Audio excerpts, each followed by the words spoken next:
Alors, c'est Guy qui réveille Rosemary. Alors, il veut, donc c'est le matin, c'est le lendemain du cauchemar, et Guy veut que Rosemary lui fasse son petit-déj, car il doit aller au travail. Et elle, donc, elle a la gueule de bois. Donc, elle lui répond, mais non, mais mange d'or, c'est bon.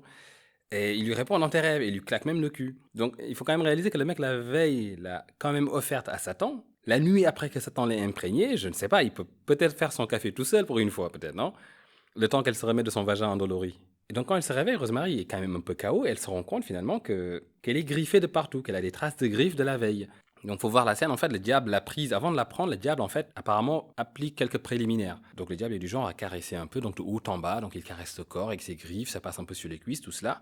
Mais bon, sauf qu'il est griffu, le diable, donc forcément, ça laisse des traces. Et ensuite, il l'a prise. Bon, il l'a prise juste en missionnaire. Le diable fait l'amour un peu à la papa et maman, quoi, finalement, donc c'est vraiment missionnaire. Le diable qui tamponne, tamponne, tamponne comme un marteau-piqueur pendant toute la scène. Donc il n'y avait pas de position un peu plus exquise ou autre.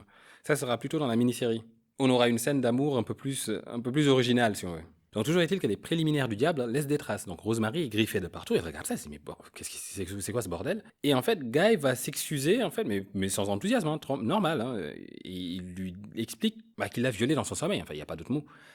Donc il dit qu'il s'est un peu laissé emporter. Donc il lui dit que c'était trop excitant la nuit dernière et je ne voulais surtout pas rater cette nuit, la nuit du bébé. Quand on y pense, en dehors du fait que Guy couvre le fait qu'il a laissé Satan violer sa femme, donc en fait, faut imaginer la puissance du poker face là. Il se couvre en disant qu'il l'a fondamentalement finalement violée en fait dans son sommeil. En la griffant au passage, et l'excuse en soi est limite pire, enfin non pas pire non plus, mais l'excuse est toute pourrie aussi finalement quand on y pense. Ouais mais excuse-moi hier noir, enfin oui, tu dormais, t'étais KO, t'étais évanoui, mais j'avais trop envie, et du coup, c'est même pas que je t'ai prise avec douceur, j'étais carrément griffé, parce que, alors il dit d'ailleurs que c'était amusant d'une manière, qu'il y avait un côté nécrophile à la chose, donc ce qui l'a un peu excité. Rosemary est KO, mais sans plus, en fait, elle ne va pas interroger la chose plus loin que ça. Hardcore, quand on y pense, c'est quand même hardcore.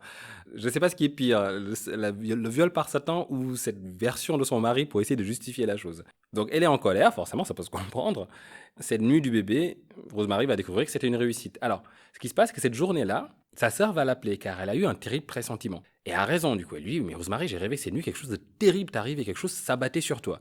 En réalité, c'était le diable qui s'abattait sur elle, en missionnaire, comme ça, de manière répétée. Donc voilà, une petite pointe de surnaturel non expliquée, mais qui est là. On n'en est pas à ça près de toute façon. Donc effectivement, il y a comme ce lien en fait familial, ce lien d'amour qui permet de présager, de voir venir, en tout cas de sentir quelque chose en train d'arriver à un être proche, même s'il est éloigné. Donc Rosemary va se sentir anxieuse qu'il y ait une distance qui grandit entre elle et Guy en fait. Et lui, il refuse d'en parler. Et on réalise que c'est un portrait, on réalise en tout cas que c'est un trait chez Guy. En fait, il a toujours besoin de temps à chaque fois qu'il a fait une connerie. Donc la première fois qu'il a fait le contrat avec Baumgarten, donc il avait besoin de temps pour s'en remettre. Et là, maintenant qu'il a donné sa femme à Satan, il a besoin de temps pour revenir, le Guy joueur, etc. Donc comme quoi sa façade n'est pas si parfaite que ça. Hein. Donc Rosemary va se rendre à Hatch pour des conseils et va demander finalement à Hatch de lui prêter sa cabane parce qu'il a une cabane de campagne en fait dans le Connecticut. Donc elle va y passer 5 jours, donc se séparer de Guy un peu, prendre le temps de réfléchir, mais finalement elle va se languir de Guy. Et c'est ça Rosemary, c'est une femme au foyer et sa vie n'a pas de sens si elle ne s'occupe pas de son mec ou de ses enfants ou de la déco ou de la couleur des coussins ou du menu du soir ou toute seule elle décrépit. Donc elle finit par se sentir mal forcément, Guy lui manque donc elle revient et elle va trouver en fait, par chance, elle va trouver un Guy en fait beaucoup plus attentionné et beaucoup plus tendre. Il est là, il présente ses excuses, il veut qu'il reparte sur de bonnes bases, un nouveau départ. C'est là que Rosemary lui apprend que ses règles sont en retard en fait. Et Guy lui fait ah bah bingo, là il y a un petit qui vient d'arriver. Je ne vais pas revenir à chaque fois comme ça sur le poker face de Guy, mais là ça y est, il apprend que sa femme est enceinte du diable. Et lui la seule chose, enfin, il réagit comme si on venait lui apprendre qu'il allait être papa.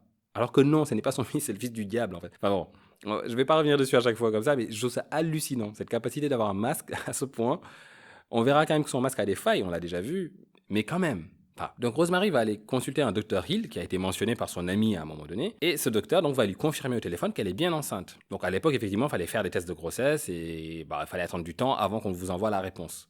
Donc là on apprend que ça a marché, donc le diable a réussi à féconder une humaine. Et ce qui pose bien des questions de compatibilité. Si le métissage diable-homme est possible, que dirait un biologiste là-dessus en fait? Est-ce que ce sont des cousins éloignés? Enfin, on parle quand même potentiellement d'un ange déchu et d'un homme. Alors si on oublie potentiellement que les anges n'ont pas de sexe normalement, mais ça c'est une autre histoire, on parle là d'une reproduction entre un ange et un humain. C'est pour ça que je préférais moi ma version, où c'était Guy finalement qui aurait servi au rituel et qui aurait donné naissance non pas par le sperme du diable, mais par la façon dont l'enfant est conçu, par des humains, donc sans amour et avec tout un rituel autour, avec, comme j'avais dit, en trempant peut-être les couilles de Guy dans une mixture maudite pendant plusieurs jours pour imprégner ses spermatozoïdes ou ses gonades, je ne sais pas. Mais là, non, c'est le diable qui est descendu et qui s'est reproduit avec une humaine. Cet enfant qui va naître, est-ce que c'est tel le mulet? Est-ce qu'il est stérile? Je ne sais pas, je trouve ça fou. Dans la version, je trouve ça fou. J'aime bien l'idée du diable qui influence et qui arrive à amener, à créer, etc. Mais non, il ne devrait pas pouvoir se reproduire avec les humains. Voyons, ça ne marche pas comme ça. Enfin, je ne sais pas comment ça marche, mais ça ne marche pas comme ça. Il devrait pouvoir influer sur le destin de l'humanité, mais pas pouvoir se reproduire. Enfin, le diable n'a pas de sperme, quoi. Enfin, non. Enfin, je suis le seul à qui ça pose problème, apparemment. Et c'est pour ça d'ailleurs justement, mais d'ailleurs si on va plus loin, c'est là que ça nous fait un petit clin d'œil. Donc on avait couvert la série, on avait couvert la suite de l'Exorciste avec Légion, et on se rappelle en fait de la version donc qui n'a mal passé une crise existentielle et se demandait comment l'homme pouvait faire ce que l'homme fait. Parce que là il avait affaire en plus à un tueur en série, etc. Donc il s'est posé la question, mais comment est-ce possible? Et la seule explication qui s'était donnée à la fin, il était arrivé à une sorte de conclusion, il s'était dit, mais en fait, bon, depuis le début de l'histoire, on a l'histoire complètement à l'envers en fait. Dans l'histoire donc de la chute de l'homme, tout ça, de Lucifer qui descend sur Terre, le prince sur Terre, etc., le prince du matériel, blabla, mais on se trompe en fait, parce que Lucifer, c'est nous. Donc c'est comme ça qu'il le comprend enfin, c'est seulement comme ça que ça a du sens. Et quand même, mais pensons, mais l'histoire est bonne, mais on n'a pas bien compris quel était notre rôle dans l'histoire. Notre rôle, on n'est pas l'homme debout, on est la créature, on est l'ange déchu, on est cette créature qui est tombée. Donc Lucifer, c'est l'homme. Donc, dans cette version-là, oui, ça marche du coup. Donc, le prince donc Lucifer, donc on serait la descendance de Lucifer, en tout cas une autre partie des anges donc déchus avec Lucifer, le porteur de lumière. Donc là, à la rigueur, pourquoi pas? Le cousinage peut fonctionner, mais j'ai du mal à croire au cousinage entre l'ange et l'humain, hein, vu que c'est tout le nœud de l'embrouille justement, ce qui sont absolument opposés. Enfin, pas opposés, mais on reviendra dessus. De toute façon, on fera tout un petit aparté sur l'Antéchrist. Ce sera le moment de développer cette question. Toujours est-il que Hill, lui, va demander, donc le veto, pas le veto, pardon, oh mon Dieu, le gynéco va demander à Rosemary, en fait, des prises de sang supplémentaires, en fait, parce que quelque chose dans son... Voilà, on ne le saura pas. Rosemary, déjà, ça l'inquiète. Et Hill lui dit tout simplement, mais non, mais c'est pas ça, c'est qu'on a besoin de faire des analyses supplémentaires et on n'a pas assez de sang. Alors, c'est sûr qu'on a une question, en fait. Ils font le prélèvement de sang et sans doute que, honnêtement, il y a le sperme du diable qui est en train de parcourir le corps de Rosemary. On peut se douter que le sperme du diable doit foutre un bordel incroyable, en fait, en termes d'équilibre hormonal chez une personne. Si ce n'est pas même, en fait, corrompre la composition de son sang. Enfin, je me dis, hein. C'est vraiment dommage qu'on ne sache pas ce que Hill a pu voir dans ce sang, en fait, pour demander d'autres analyses. Parce que ça fait penser un peu à Constantine, en fait, qui a son sang, justement, Constantine, dans Hellblazer, a son sang qui est coupé avec du sang de diable, en fait, d'un diable, en fait, Nergal, qui lui a fait une transfusion. Il y a un épisode où, justement, Constantine va mourir d'un cancer, il fait faire des analyses, et en fait, on se rend compte que son sang a une composition quand même particulière. Donc voilà, c'est parce qu'il est mixé avec du sang de diable. Mais ici, il se trouve en fait une possibilité toute bête, c'est que Rosemary présente déjà des symptômes de l'anémie, en fait, qui va arriver. Elle va avoir une anémie sévère, en fait. Et ce qui expliquerait la demande du docteur Hill, selon laquelle il a besoin de plus de sang. Voilà, il aurait vu que là, attention, quelque chose ne va pas chez la maman. Donc en entendant ces nouvelles, Guy veut tout de suite parler au vieux couple. Et c'est pour ça que je trouve que Guy, en fait, est non seulement incroyable, mais il mérite sa place au panthéon des antagonistes, en fait. Il vient d'apprendre que sa femme est enceinte du diable, et il semble presque excité, en fait. Bon, il ne va pas jusqu'à embrasser le ventre. Y a-t-il la moindre horreur surnaturelle des tréfonds de l'abysse des interdits qui peuvent perturber cet homme, en fait? On se le demande, en fait. Ou il n'en a rien à foutre tant que sa carrière fonctionne. Sa femme vient de tomber enceinte d'une créature surnaturelle, descendue sur sa femme droguée lors d'une cérémonie sataniste, qu'il a passée à poil en plus, avec des nonagénaires à poil aussi. Donc il était dans la foule, hein, un gars, il a chanté pendant que le diable était en train de jouer le marteau-piqueur sur sa femme, là. Est-ce qu'il va s'arrêter 2 minutes et nous faire un petit malaise? C'est vraiment la question que je me posais, moi, à un moment. Mais non, jusqu'au bout en fait. Donc là, il dit, allez, on repart sur de bonnes bases, on va recommencer sur des bases saines pour le bébé. Quand il sait que ce n'est pas son bébé, c'est le bébé du diable, et il sait qu'il va devoir le sacrifier. Mais bon, bref. Et la première chose qu'il veut faire, c'est prévenir Roman et Minnie. On sait que Guy est vain, il est vide, il est prétentieux, il est comédien, et il est apparemment aussi dénué d'âme en fait, et incapable d'émotions honnêtes. Donc ce qui est plaisant, sans doute, ce qui a fait craquer Rosemary, sans doute. En ces points, je trouve qu'il fait presque penser au diable en fait. Guy, c'est presque l'alter ego humain qui compense son manque de pouvoir par sa lâcheté. Il n'ajuste pas l'auditoire dont jouit le diable encore, en fait, avec la secte. Mais sur le chemin qu'il s'est lancé, cela ne saurait tarder. Il est chaud sur la scène en ce moment, comme le dit Rosemary, donc il va l'avoir, sa putain de secte. Ses suiveurs. Et je trouve que Guy est le représentant c'est Guy, en fait. C'est Guy depuis le début. Donc, pour revenir en plus, donc, dans cette scène, on s'est dit que Rosemary le cherche presque, en fait, comme elle est prête à boire toutes ses paroles et croire en lui, en fait, dans sa naïve passion et subjuguée à bien remplir le rôle de mère de famille qu'elle s'est donné. Elle est prête à tout avaler, tout ce que Guy lui présente. Donc, quand Guy veut annoncer à Minnie et à Roman pour le bébé, ça semble la vexer. Mais elle se dit que si Guy s'est ainsi rapproché de Minnie et de Roman, c'est qu'il les substitue aux parents qu'il n'a jamais eus. On apprend que Guy n'a pas vraiment connu sa famille, tout cela. Bon, on peut être amené à croire que peut-être que Guy a bien trouvé un équivalent paternel chez les Castavetes, mais on peut vraiment en douter aussi. Parce que l'aspect maternel de Minnie et de Roman est caduque déjà, on le sait. Ils sont subjugués par l'enfant à naître. Et Guy ne les voit comme le moyen d'accéder à sa gloire personnelle. Donc non, Guy n'a d'autre choix que de les impliquer à ce moment-là, quand il dit qu'il faut qu'il leur en parle. Car ils ont des plans pour Rosemary pour la suite. Et des plans qui ne peuvent aboutir que s'ils sont en fait tous les trois dans le truc. En gros, ça ne peut pas marcher si les Castavetes doivent jouer la comédie et feindre de ne pas savoir qu'elle est enceinte en fait. Parce que Guy à lui tout seul ne pourra pas la gérer. Parce qu'ils savent que cette grossesse ne va pas bien se passer du tout. Donc il faut qu'ils mettent au courant Minnie et Roman. C'est la seule raison. Les choses sérieuses ne font que commencer et ils auront besoin de toute l'attention de la secte. Donc ok, on ne va peut-être pas mettre au courant Laura Louise et toute la... Voilà, enfin on va faire semblant de ne pas les avoir mis au courant.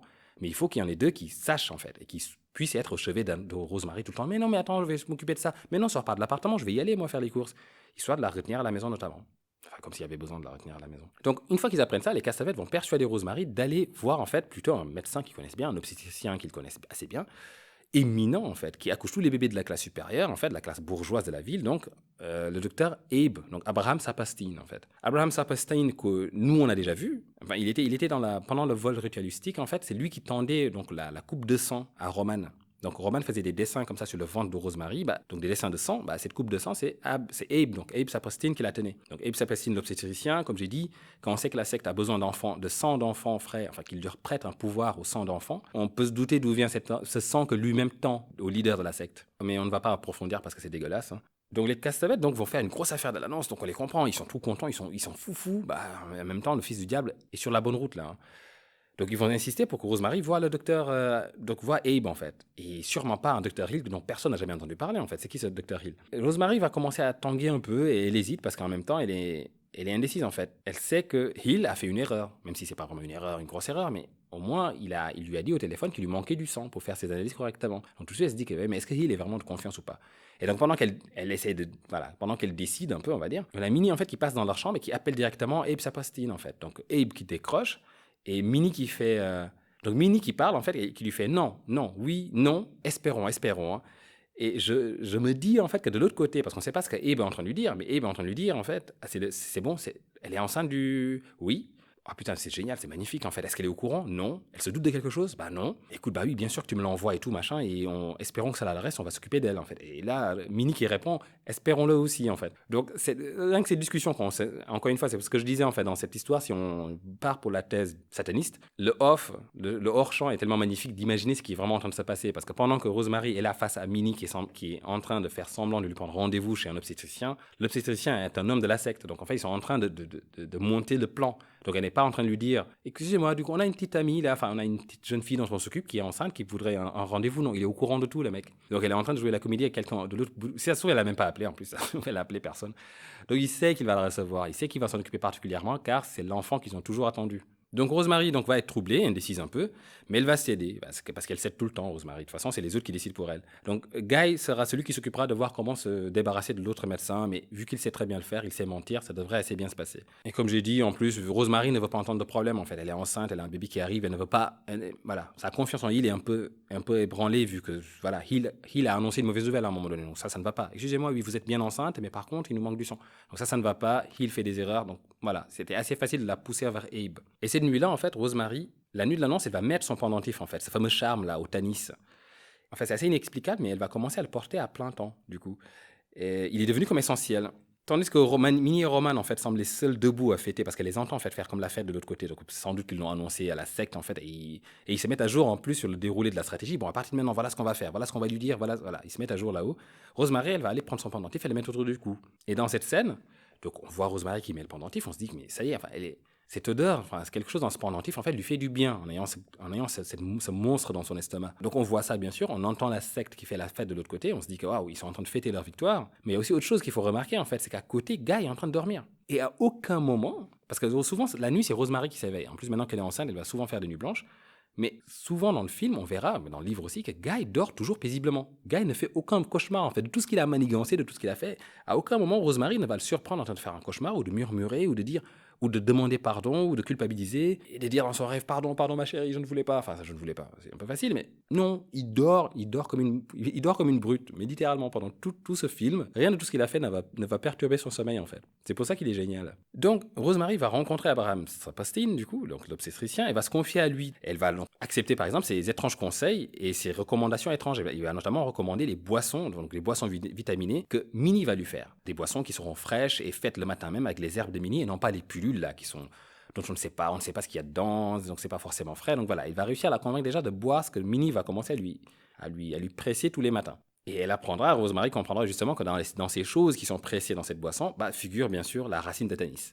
Donc j'ai trouvé ça assez drôle que Sapristine, du coup, retourne la situation en prétextant donc un empoisonnement moderne qu'il y aurait dans les pilules modernes pour la substituer donc à la soupe au Tanis root, qui est le pire poison qu'on pourrait imaginer dans cette histoire. Et Minnie, justement, va bien jouer son rôle et vérifier chaque matin que Rosemary prend bien son médicament. Donc elle boit bien cette fameuse concoction. Alors par contre, dans cette confrontation avec Sapristine, il aurait été appréciable en fait qu'il y ait un léger doute. Parce que quand on y pense, comment Rosemary a-t-elle pu ne pas reconnaître en fait Sapastine dans le rêve où il assiste Roman? Il est le plus proche d'elle finalement. Donc il y a de quoi être troublé en fait, rêver d'un visage qu'on rencontre dans la réalité quelques jours plus tard. Bon, à moins qu'elle l'ait un peu oublié, mais elle ne rêvait pas. Donc elle était sous drogue, mais elle voyait les visages et voyait les choses. Le visage qui était le plus proche, un des visages en tout cas qui était le plus proche d'elle dans ce rêve, auprès de Roman, en train de servir Roman, il aurait pu y avoir un doute. Il aurait pu dire, mais je vous ai vu quelque part, vous déjà, non? Enfin, là, c'est une occasion vraiment ratée par l'histoire, en fait. Je pense qu'ils n'y ont peut-être pas pensé, mais Rosemary était allongée, Roman était en train de dessiner sur son ventre, et l'assistant direct de Roman, c'était Abe. Et quelques jours plus tard, Rosemary rencontre ce même personnage, il existe dans la réalité. Il y a de quoi commencer peut-être à se poser une question, peut-être. Donc voilà, une allusion aurait pu être sympa pour planter ces fameux callbacks, en fait, qu'on se fait à chaque fois. Oui, mais il était dans l'histoire, etc. Donc voilà, mais là, on l'aura pas. Et donc, Sapastine va, en fait, conseiller. Sapastine va être assez pro. On se doute pas, en fait, qu'il est dans la secte. En fait, il n'est pas plus obnubilé par Rosemary que ça. Et quand même, on pourrait se dire, mais attends, mais c'est la maman de l'enfant du diable que vous attendez tous. Donc, on pourrait s'attendre à ce qu'il soit un peu plus sur son dos, en fait, qu'il en fasse des caisses, en fait, pour qu'elle soit bien, pour s'occuper d'elle, voilà. Non, il la traite vraiment comme une patiente comme les autres, finalement. Et il va même lui conseiller, en fait, de ne pas lire des livres sur les grossesses, en fait. Et ça semble être presque un bon conseil quand on y pense, car il lui dit que la plupart des mères, en fait, vont nerveusement penser que chaque petite aberration qu'elles vont pouvoir avoir est un signe de quelque chose qui va mal. Et donc, elles vont aller trouver des explications dans des livres, en fait. Sauf que bon, nous, on sait très bien que, du coup, vu que Abe est un membre de la secte, il garde délibérément Rosemary éloignée des manuels de grossesse, standard en tout cas, car il sait déjà, ou peut-être qu'il se dit qu'il va y avoir une grossesse anormale, et on va le voir que la grossesse ne va pas très bien se passer. Donc il l'encourage également à s'adonner sans complexe en fait à toutes les envies qui pourraient lui venir, à toutes les envies farfelues. Peut-être aussi parce qu'il sait que le bébé de Satan va vouloir de la viande sanglante et des cœurs de poulet crus à n'importe quelle heure de la journée, tu vois. Mais en même temps, on peut se demander comment ils sauraient tout cela en fait. Est-ce qu'ils ont déjà fait d'autres tentatives d'antéchrist? Enfin, je dis antéchrist encore une fois, moi je ne veux pas l'appeler antéchrist pour le moment, mais bon. Est-ce qu'ils l'ont déjà fait? Comment il est censé savoir tout ça? Concrètement, il éloigne en tout cas de toute autre source d'information qui pourrait venir contester la sienne. Et aura le dernier mot, il dit à Rosemary, d'ailleurs, vous pourrez m'appeler à n'importe quelle heure. Donc il est prêt à tout pour qu'elle n'aille pas voir ailleurs en fait. Donc voilà, sauf que donc effectivement, ce qui pourrait l'expliquer, c'est qu'il sache que cette grossesse ne va pas bien se passer. Et ils ne veulent surtout pas qu'elle aille faire des échographies ou autre avec d'autres. Non, c'est mort. Mais en même temps, comment il peut savoir que ça va mal se passer? Comment il peut savoir qu'elle va être ce qu'elle va devenir là? Ça, je sais pas. Il aurait fallu qu'ils aient peut-être fait une autre tentative qui aurait échoué en fait.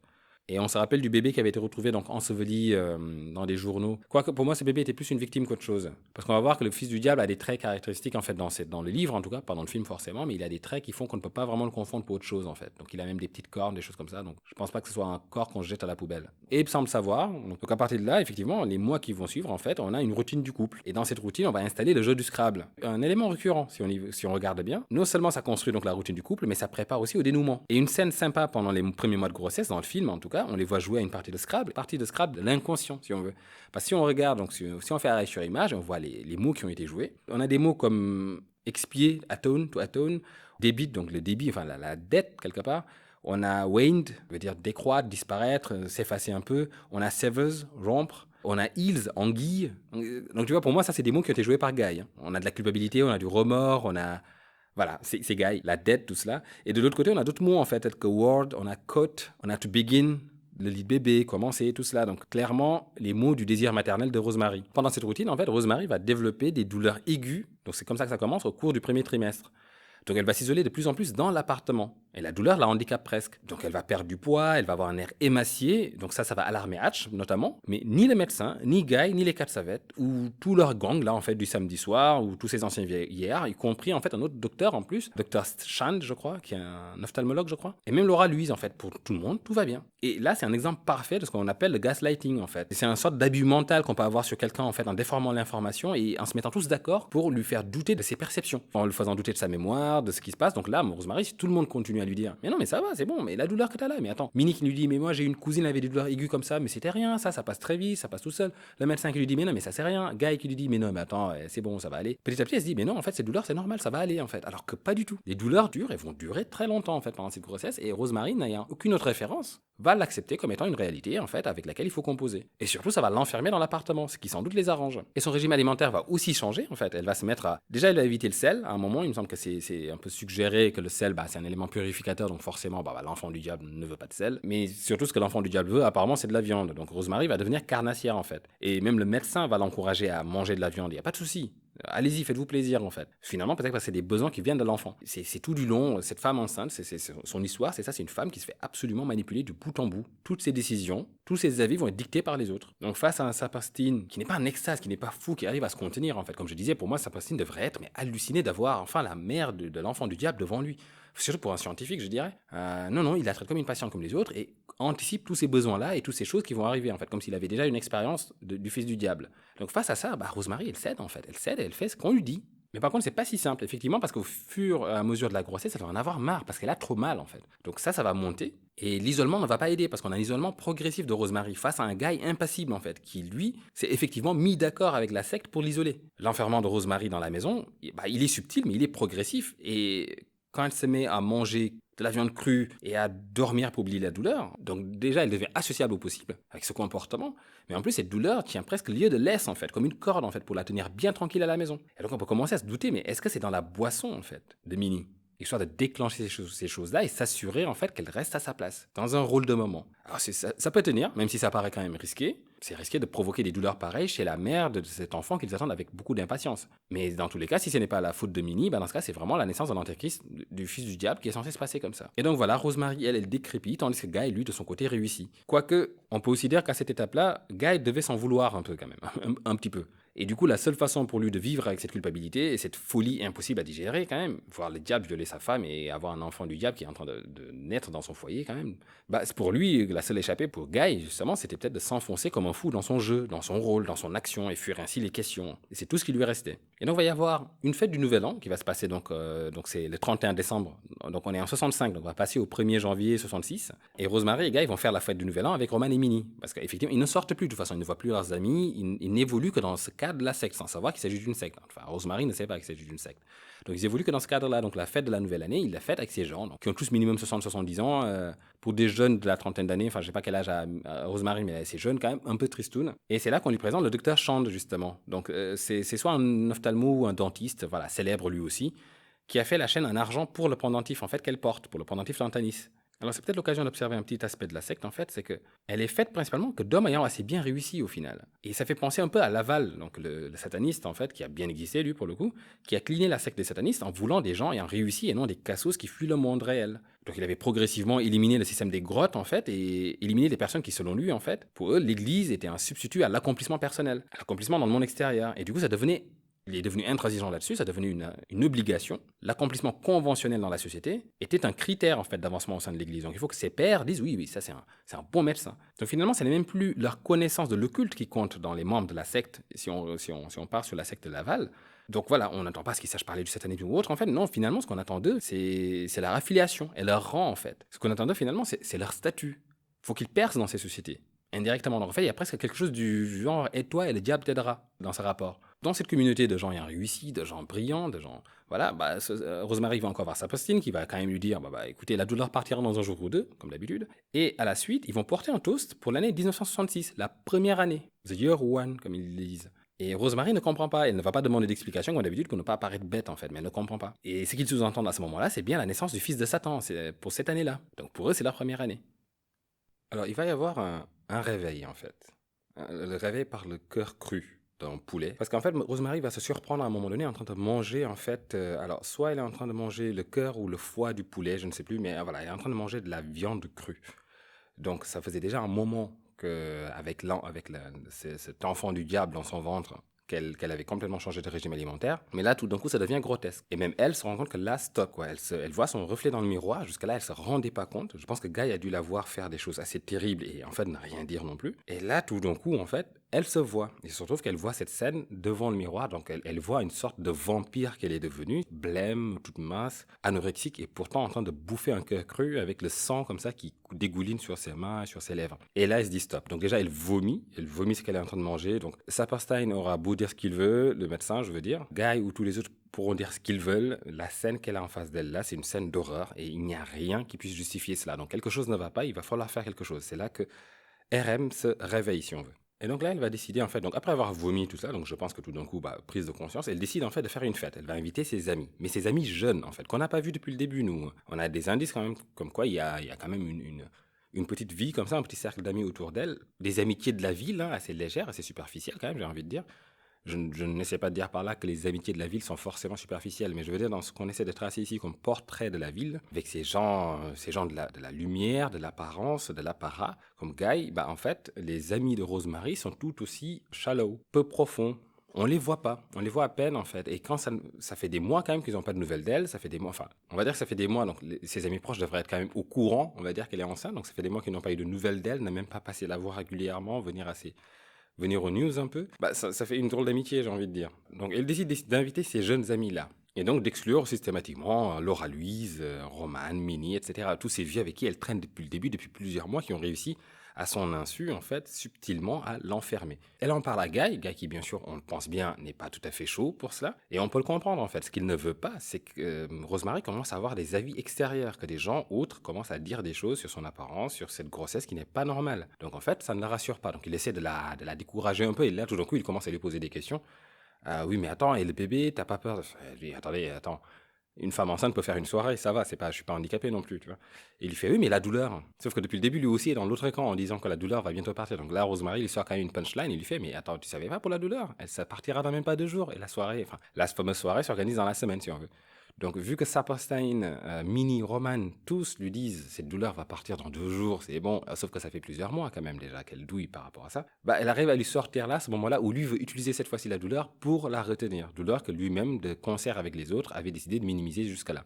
Donc j'aime bien la punchline qu'elle lui sort à ce moment-là, en lui faisant tout simplement, quoi, la douleur? Mais tu savais pas, dans 2 semaines, ça sera parti en fait. Il y a un petit retournement dans l'argument. Donc elle organise sa soirée, avec sa petite limite d'âge, et ce matin-là, en fait, voilà, c'est vraiment Rosemary la rébellion. Je reprends ma vie en main, je refuse de me laisser berner plus longtemps. D'accord? Donc, avec ce choc un peu du cœur de poulet. Et elle va décider de refuser de boire aussi la boisson de Minnie. Donc, c'est vraiment en rébellion. Minnie arrive, lui prend la boisson, lui apporte, donc, comme chaque matin, elle lui apporte sa boisson, avec ses fameux ingrédients nutritifs là et sains. Alors il me semble qu'elle lui avait dit qu'elle avait mis dedans du lait, de la crème, du sucre, un œuf. Il me semble qu'elle va littéralement jeter la boisson en question. Donc Minnie le lui amène comme chaque matin, elle lui tend. Donc à chaque fois, Minnie confirme bien, enfin reste pour être sûre qu'elle boive son médicament, entre guillemets, hein, avec le tennis route. Donc là, Rosemary lui dit, je le boirai plus tard. Il fait, oui, mais non, mais il faut le boire maintenant, pendant que les herbes sont fraîches, etc. Rosemary lui fait, non, mais je le boirai plus tard, je vous ramènerai le verre. C'est gentil, maintenant vous partez. J'organise une soirée pour mes amis. Il fait, une soirée, mais tu ne veux pas de lait, tu ne veux pas que je reste? Minnie, quoi. Minnie, elle est très difficile à déloger, si on veut. Rosemary arrive à la mettre dehors, jette la boisson en question. En fait, elle la renverse dans l'évier, hein, tout simplement, et elle se fait elle-même sa propre petite boisson, avec du lait, de la crème, des choses comme ça. Et il me semble qu'elle met du sherry avec, une petite goutte d'alcool, il me semble. C'est un petit détail, mais qui va avoir une incidence dans la soirée qui va se dérouler. C'est-à-dire que donc ses amis vont arriver. Et bien sûr, les commentaires vont tous être les mêmes, en fait, hein. Ils vont lui dire que là, quand même, elle a une sale gueule. Je pense même qu'il y en a une qui va l'appeler Miss Concentration Camp, enfin, Miss Camp de concentration, si on veut. D'autres lui diront qu'elle ressemble à un morceau de craie. D'autres lui diront qu'on dirait qu'elle est en train d'être sucée par un vampire. Enfin, les commentaires n'arrêtent pas, quoi, dans ce sens-là. Donc, des amis très sympas, faut le dire. C'est pas très rassurant à dire à une femme enceinte, j'ai envie de dire. Enfin, même si ça ne va pas. Enfin, il y a une façon de l'amener, je veux dire. Mais de débarquer, il dit, wow, mais on dirait un morceau de craie. Oui, mais je suis enceinte. Ah bon, non, pas du tout, t'es sûr? Enfin, c'est vraiment c'est des discussions assez curieuses, en fait. Pas de tact, pas de gants. Et c'est là, en fait, qu'on va avoir un moment où Rosemary va se retrouver dans la cuisine avec ses amis. Les autres savent qu'elle est enceinte, mais elle va commencer à leur avouer la douleur qu'elle a toujours eue, qui ne part pas. Et là, ses amis lui demandent, mais tu l'as depuis quand cette douleur? Et là, quand il leur dit, les autres lui disent, mais attends, mais c'est pas possible, en fait. Et c'est là seulement que ses amis redeviennent, je trouve, des personnages à part entière. avec une personnalité, avec des intentions fortes, car elles vont vraiment se dire, là, il faut qu'on s'occupe d'elle, qu'on la prenne en main. Donc elles vont même exclure Guy, en fait. Guy qui, depuis le début, rôde un peu, garde un œil sur Rosemary. Et quand il voit que les autres filles s'enferment dans la cuisine avec Rosemary, ça ne va pas. Donc il essaie de rentrer dans la cuisine pour prendre un truc, savoir ce qui se passe. Et les filles arrivent à l'exclure, en fait. En disant, non, non, non, là, c'est les filles qui parlent, voilà, c'est la soirée des filles, c'est la contre-soirée des filles. Donc elles arrivent à l'exclure et à refermer la porte. Et là, elles peuvent parler à Rosemary. Et la première chose qu'elles lui disent, c'est effectivement d'arrêter avec Abe Saperstein, quoi. Ce médecin doit être complètement taré pour accepter que tu souffres depuis si longtemps et qu'il refuse de te donner des médicaments ou autre, en fait, en disant juste prends la boisson de Minnie. Ce n'est pas normal, donc il est soit taré, soit sadique, donc en fait, change d'avis, retourne voir monsieur Dr Hill, etc. Voilà. Donc elles essaient vraiment de la réconforter. Rosemary est en larmes dans la cuisine, de toute façon, à ce moment-là. Et justement, grâce à ces conseils-là et grâce à l'attention de ses amis, elle se remet de sa crise de nerfs et reprend son rôle d'hôtesse. D'accord, donc elle s'occupe de sa soirée, elle termine. Et quand enfin tout le monde part, là, elle en parle à Guy et lui fait effectivement qu'elle a décidé de voir un nouveau médecin. Concrètement, qu'elle ira voir de nouveau Dr Hill. Parce que pour elle, d'après ce que lui dit ses amis, effectivement, Dr Saperstein est soit un menteur, en fait, soit il est fou, soit c'est un sadique, quoi. Et Guy va péter un câble et va l'accuser de trahison. Ce qui est incroyable quand il va lui dire « Mais c'est trahir Dr Saperstein qu'à de faire ça. Demande-lui au moins son avis avant. » Et Rosemary fait « Mais pourquoi je lui demanderais son avis? En quoi ça le regarde, quoi ?» Guy lui fait « Mais ce n'est pas juste pour lui. » Il est tellement... Alors, ça fait un écho, en fait, à ce qu'on a vu au tout début, la première fois qu'il est rentré après s'être fait travailler le mou là, pendant toute la soirée par Roman. Guy avait dit à Rosemary, mais si tu as pris le collier, il faut que tu le mettes. C'est pas sympa de l'avoir pris pour ne pas le mettre, alors qu'elle venait de lui dire que le collier puait, en fait. Il est tellement dans le camp des autres qu'il en oublie là, il en oubliait l'inconfort de sa femme, et là, c'est clairement sa douleur qu'il préfère ignorer, en fait. Et à court d'arguments, il va tout simplement invoquer, en fait, que ce n'est pas juste envers Saperstein qui s'est occupé de toi depuis le début. Même si tu souffres, tu lui dois au moins ce respect-là d'aller le voir et de lui dire que tu vas peut-être voir un autre médecin. Comme ça, il pourra te conseiller. Enfin, bien sûr, ce que Guy espère, c'est qu'il pourra te décourager d'aller voir un autre médecin. Mais quand il lui dit que ce n'est pas juste pour lui, Rosemary pète un câble. Il fait, mais attends, si ce n'est pas juste pour lui, mais qu'est-ce qui est juste? Mais de quoi tu parles? Enfin, c'est génial comme elle le dit, parce qu'elle lui dit, mais what are you talking about? Mais t'as l'impression que t'hallucines, quoi. Enfin, c'est comme s'il te disait...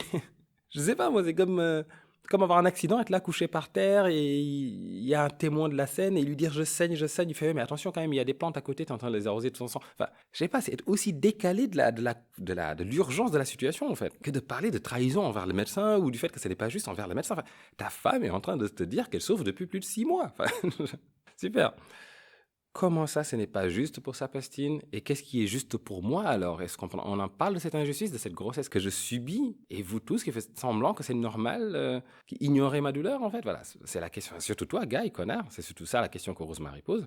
Et dans cette dispute, dans cet angle-là, en fait, tout d'un coup, la douleur va cesser. Et en fait, quand Rosemary ressent tout d'un coup la douleur s'arrêter dans son ventre, en fait, elle panique. Elle se dit que le bébé est mort. Enfin, c'est comme ça qu'elle le ressent, quoi. Donc elle se fige, elle se tait, tout d'un coup, le gars, il lui dit qu'est-ce qu'il y a? Et en fait, Rosemary, dans sa tête, elle est en train de se dire, j'ai fait une fausse couche là, ça y est. Et elle se dit que c'est peut-être à cause du sherry qu'elle a bu, en fait, ce matin-là. Donc la petite goutte d'alcool. Donc c'est qui est complètement taré, en vrai. Il y a des femmes enceintes complètement bourrées à longueur de journée. Enfin bon, c'est pas la meilleure des tenues à avoir, bien sûr, mais c'est pas une goutte de sherry qui pourrait tuer. Enfin bon, bref. Non, donc voilà ce qu'elle se dit. Dans sa parano, voilà ce qu'elle se dit. Elle se dit, oh mon Dieu, j'ai peut-être tué le bébé, en fait. Et c'est regrettable en plus parce que vraiment, on avait ce grand moment de révolution de la part de Rosemary. Donc, qui est étouffée à ce moment-là, qui est étouffée, j'ai envie de dire étouffée dans l'œuf, mais du coup, ça tombe assez bien vu que justement, la douleur s'étouffe dans son ventre. Ça s'arrête là. Mais c'était vraiment un premier moment d'ouverture, enfin de révolte, quoi, chez Rosemary. Et c'est hyper agréable à constater, du coup. La voir se défendre un peu, enfin. Et tout d'un coup, elle le dit à Guy. Elle dit à Guy, putain, je crois que j'ai tué le bébé, en fait. Mais tout d'un coup, elle ressent, donc Guy qui ne réagit pas. C'est qu'il y a un indice quand même, c'est pas son bébé dans son ventre. Mais tout d'un coup, en fait, le bébé se remet à donner du coup de pied. Donc il s'avère qu'il va bien, il commence à bouger, mais la douleur est partie. Rosemary est tellement émue qu'elle est aux larmes en fait. Du coup, elle essaie de prendre la main de Guy et de la mettre sur son ventre, quoi, comme on ferait avec un papa pour qu'il sente son bébé qui bouge. Enfin, son bébé qui bouge dans le ventre de la mère, si on veut. Et sauf que Guy est terrifié en fait. Quand il met la main sur le ventre et qu'il sent la chose bouger, il enlève sa main en fait. Il a peur. Il sait que cette chose-là n'est pas de lui, certainement pas de lui en fait. Et Rosemary ne réagit même pas à ça. Enfin, du coup, ça sera un peu mieux joué dans la mini-série. La mini-série est pourrie, certes, mais au moins, il y a cette scène-là n'est pas jouée de cette façon-là. Parce que quand Guy met la main sur le ventre de Rosemary et qu'il panique, qu'il retire sa main, Elle lui fait juste, mais qu'est-ce qui va pas avec toi en fait? Putain, mais t'es sérieux? Elle pose la question dans ce sens-là. Là, Rosemary l'ignore en réalité. Enfin, elle réagit pas plus que ça. C'est juste que Guy est mal à l'aise, il enlève sa main et voilà, elle calcule pas plus que ça. Donc, Guy va préférer ranger et s'occuper de la maison. Sauf que c'est à chaque fois ce que je me demande, moi, avec Guy, en fait. Là, il a clairement peur. Donc, est-ce que ça y est, il a enfin conscience et qu'il réalise enfin l'existence donc de l'enfer et qu'il a clairement choisi de faire un deal avec cette chose-là. Enfin, le parent, cette chose qui l'effraie, il a fait un deal avec le père de cette chose-là, en réalité. Mais non, Guy va faire le ménage. Et c'est génial, en fait. Quand on y pense, en fait, le destin de Guy a basculé à partir d'un simple petit dîner. Enfin, peut-être bien en amont, mais voilà, il a fallu juste d'un deal, en fait, pour que son destin bascule complètement à cet homme. Là, il est vraiment parti en roulé-boulé. Il peut plus s'arrêter maintenant. Il peut plus s'arrêter. Et à aucun moment, il ne peut s'interroger concrètement et aller jusqu'au bout de cette réflexion du gars a peur de cette chose dans le ventre de sa femme. Mais il est prêt, il a continué à assumer le deal qu'il a passé avec le père de cette chose dans le ventre de sa femme. Bon, alors, une question qu'on peut se poser ici, effectivement, c'est pourquoi la douleur s'arrête en fait? Est-ce que c'est l'embrouille, c'est l'alcool, c'est quoi? Enfin, c'est peut-être aussi un nombre de jours donné en fait. Par exemple, au bout de 33 semaines, finalement, le fils du diable, enfin je dis 33 ou 66, peu importe. Enfin, 66 c'est un peu compliqué, mais bon, on va dire 33. Un certain nombre de jours, en tout cas, le môme arrête de bouger dans le ventre, enfin l'enfant du diable arrive à fruction, j'en sais rien. Est-ce que c'est de l'alcool qu'il voulait depuis tout ce temps? Le fils du diable, du coup, c'est peut-être pour ça. Peut-être qu'une piste plus sérieuse serait... La seule chose qui a vraiment changé ce jour-là, c'est que Rosemary a arrêté de prendre la fameuse boisson de Minnie. Elle ne l'a pas bu, elle l'a renversée. Comme j'avais dit au début, une de mes théories, c'était que justement, cette douleur, c'était comme une laisse, en fait. Cette douleur la tenait sur place. Cette douleur la tenait à la maison. La retenait bien là. Donc, une des théories, c'était que c'est Minnie qui provoquait cette douleur-là avec cette boisson. Une façon pour eux, comme ça, de faire en sorte que Rosemary reste à la maison. Parce que bon, comment on l'occupe? Comment on oblige quelqu'un à rester tout le temps à la maison? Sauf si cette personne est malade ou se croit malade, en tout cas. C'est la façon la plus simple. Si on ne veut pas, en tout cas, la contraindre physiquement. Si on ne veut pas la retenir, l'attacher, la bâillonner, ce qui aurait été une solution aussi, hein. Pas avec Rosemary, bien sûr, mais avec Terry. Terry n'ayant pas de famille, ayant été ramassé dans la rue, tu la prends, tu l'attaches sur un socle satanique, voilà, le diable débarque, et puis voilà, solution dégueulasse, bien sûr, mais je parle dans cette situation-là. Je ne vois pas pourquoi la secte n'a pas envisagé cette solution-là. Donc, toujours est-il que la seule solution avec Rosemary, c'est de la tromper et surtout de la faire croire qu'elle est malade. Donc, en fait, dans cette boisson, peut-être qu'il y avait quelque chose qui lui causait cette douleur-là et qui du coup l'obligeait à rester à la maison. La seule faille que je vois à ce raisonnement, c'est que waouh, c'est quand même hyper dangereux d'essayer de provoquer des douleurs dans le ventre d'une femme enceinte, surtout quand on sait que pour la secte, la chose la plus précieuse au monde, c'est justement ce qu'il y a dans ce ventre. Mais en tout cas, c'est une possibilité, oui. Peut-être que Minnie, en sorcière très fine, c'est exactement ce qu'elle fait. Donc après cela, bien sûr, Rosemary va redevenir docile en fait. Ça y est, la douleur est partie. Tout d'un coup, elle s'en remet à Guy, elle s'en remet à... voilà, elle n'ira pas voir Dr. Hill, parce que ça va mieux. Ça va mieux, donc sa patient avait raison, ça finit bien par partir cette douleur. Elle va se remettre à reprendre la boisson de Minnie. Alors par contre, elle n'a plus les douleurs du coup. Soit ce n'était pas la boisson qui était à l'origine des douleurs, soit Minnie a retiré ce qui causait ces douleurs. Parce que là, ils ont compris quand même que là, ils allaient la perdre. Là, elle allait partir voir un autre médecin. Elle a été très claire avec Guy, elle a tenu tête à Guy par rapport à ça, donc il fallait arrêter avec la douleur. Sinon, on la perdait là. Donc c'est une possibilité. Donc Minnie a pu retirer le truc, voilà. C'est juste une théorie, hein, bien sûr. Peut-être que c'est juste en fait le fait d'être enceinte de fils du diable fait que, que la douleur se passe mal, hein, tout simplement. C'est aussi une explication très plausible. Donc voilà, toujours est-il donc, Rosemary docile, fin de la rébellion, Rosemary aux petits soins, qui se remet complètement à Minnie, qui boit sa boisson tous les matins, qui commence à prendre du poids, voilà, une grossesse qui évolue comme dans un conte de fées, quoi, une grossesse normale, tout simplement. Et c'est là que entre en scène Hatch à nouveau. Hatch va passer chez Rosemary pour lui rendre visite, donc en fait il se promenait juste dans le coin, donc il décide de passer la voir chez elle dans le Bramford. En réalité, ce qui se passe, c'est qu'il est dans le centre-ville, il me semble, et qu'il a des billets pour un spectacle, mais en fait, il appelle Rosemary, et Rosemary lui propose plutôt de passer à la maison, prendre un café. Alors quand Hatch va la voir, quand même, il estime qu'elle a l'air terrible. Et il est sidéré quand il lui dit qu'elle est enceinte, en fait. Pour lui, c'est pas normal. Enfin, il lui dit la fameuse phrase « Non mais attends, les femmes enceintes prennent du poids, ils n'en perdent pas. » Parce qu'il la trouve maigre, en fait. Il la trouve maigrichonne. Alors que nous, on trouve qu'elle va beaucoup mieux par rapport à comment elle était avant, à l'époque où c'était une craie, justement. Heureusement pour Hatch qui ne l'a pas vue avant. Donc déjà, pour lui, là, elle paraît terrible, en fait. Donc Rosemary, apparemment, c'est pas complètement remise non plus. Mais nous, on estime qu'il y a déjà eu du chemin. Elle va beaucoup mieux par rapport à ce qu'elle ressemblait il y a quelques jours de cela, quoi. Donc Hatch commence à l'interroger en fait. Et Hatch est très comme ça en fait. C'est vraiment le petit détective en herbe. Il pose des questions, il pose tout le temps des questions. Il va savoir du coup que c'est sa pastine qui s'occupe de sa grossesse. Et il sait que sa pastine effectivement est un médecin reconnu. Encore une fois, hein, on voit encore ici la renommée des gens au sein de la secte. En fait, ce sont des gens qui ont réussi. Qui ont réussi avant ou après la secte ou en même temps. Voilà, c'est en tout cas c'est des sommités, c'est des gens reconnus dans la société. C'est pas d'obscurs, comme on pourrait l'imaginer, d'obscurs geeks, en fait, enfermés dans leur grimoire et enfermés dans leur cave, en train de réciter des choses et de faire des incantations. Ce n'est pas ça. Ce sont des personnages haut placés. C'est vraiment la classe bourgeoise supérieure. Donc, effectivement, Hatch reconnaît que, bah oui, c'est un bon médecin, mais il ne comprend pas comment cette grossesse peut être qualifiée de normale. Et c'est là qu'intervient Roman. Roman qui a vu Hatch d'une manière ou d'une autre entrer dans l'appartement. Alors, comment Roman a su? Je pense que c'est la présage, en fait, que l'appartement de Rosemary est au moins surveillé par une personne en permanence. Donc, soit Roman, soit Minnie, soit Rosemary, et que quand l'un d'entre eux a vu justement Hatch entrer dans l'appartement, ici, il a fallu envoyer quelqu'un. Il ne faut jamais, après tout, laisser Rosemary seule avec quelqu'un d'autre qui pourrait avoir oh mon Dieu, des idées ou des suggestions, en fait, impies pour la secte. Et donc là, c'est Roman qui intervient. Et je me dis même que Roman, sans doute, qui surveille l'appartement à travers la porte armoire, là, la fameuse, dont on ne sait pas encore que c'est un passage, mais qui donne une bonne vue sur le séjour, en tout cas sur l'entrée. Donc Roman va entrer, il va sonner à la porte, Rosemary va ouvrir, il va lui dire « Rosemary, je pars faire des courses, as-tu besoin de quelque chose ?» Il fait « Non, non, c'est bon, je reçois un ami. » Il fait « Quel ami ?» Il fait « Bah, Hatch, un pote, machin. » Et là, Roman attend. Il se met devant elle, il attend. Et Rosemary fait, voulez-vous peut-être rentrer le rencontrer? Roman fait, mais bien sûr. Et là, il rentre. C'est assez génial comment ces gens sont mais tactless, quoi. Donc, il rentre. Et il est tellement focalisé sur Hatch. Alors, sans doute qu'il en a entendu parler, en fait. Parce que peut-être que Guy lui a parlé de Hatch, qui, dès le départ, se souciait, du coup, de leur installation dans le Bramford, en disant que c'était une histoire de sorcier, etc. Et que finalement, il avait raison. Donc, peut-être que Guy en a parlé à Roman et Amine, en disant, quand on a voulu s'installer ici, un certain Hatch nous avait dit de ne pas y aller parce que c'est un lieu qui rend... Donc peut-être qu'il se méfie de lui, peu importe, mais Roman est focalisé sur Hatch, en fait. Il est tellement focalisé sur Hatch qu'il en oublie d'exposer son bon côté à Rosemary. Parce qu'en fait, depuis le début, Rosemary n'avait pas remarqué que Roman était percé. Il avait une oreille percée, si on veut. Donc il s'est toujours débrouillé pour bien le cacher, ça. Donc peut-être qu'il présentait toujours le bon côté à Rosemary. Et là, il est tellement focalisé sur Hatch qu'il oublie cela. Et donc là, Rosemary constate effectivement cette oreille percée. Ce qui nous ramène à à un classique, en tout cas, de la secte, où en fait, il y a une marque qui est imposée par le diable. La marque du diable, dans l'affaire Charles Dux Award, par exemple, voilà, il y a un moment donné, on lit le journal du sorcier, et il est fait, ou le courrier du sorcier. Il est clairement dit que tel jour, tel sabbat satanique qu'ils ont pu faire à 7 ou à 5, je ne sais plus, sorciers, un tel Jedediah, etc., ont reçu la marque du diable qui les a bien marqués, donc sur la poitrine ou ailleurs, peu importe, mais voilà. Donc si ça se trouve, ça c'est juste la marque de Roman, en fait. Donc voilà, on a une première faille, un premier visage de Roman.